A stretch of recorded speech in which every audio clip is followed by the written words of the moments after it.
No, this is something I always wanted to say related to soldiers and their student loan programs. And I think they're given at least $50,000 for education, for furthering their education once they get out of the United States military.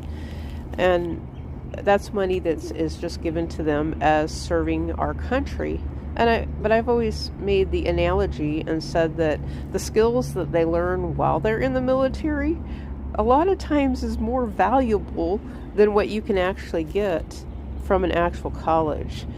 And that includes the medical skills that they learn from each other. I mean, they're passing, the medics are, they're your war fighting people. So when they go to war, they have to rely on each other to learn medical skills, and sometimes very quickly on the battlefield, and they have to think on their feet, related to, well, how are we going to solve this problem? A lot of it might be basic first aid until they can get them back to their MASH units, if they still call them that, or if they ever did. I don't know if that's just a TV show thing or not.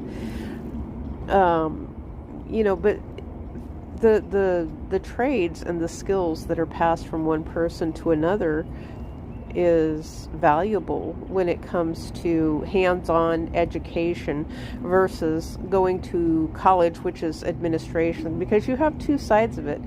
There's a hands-on training type programs, and maybe corporations need to be picking up the bill for all of those.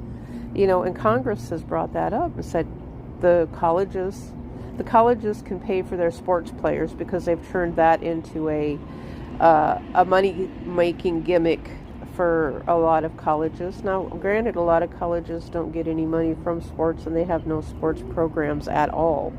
So there's a big difference, but there is an administration side, which is just you're sending kids and adults to college for things that is administration, and it's never going to amount to a job at all because the jobs just don't exist.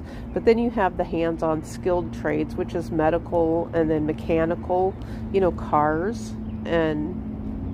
But the college would have to know how to teach that, though. They can't just keep teaching outdated, late technology, and that's what the colleges, I'm afraid the colleges are doing that, is teaching outdated technology that something else is replacing it soon in the future.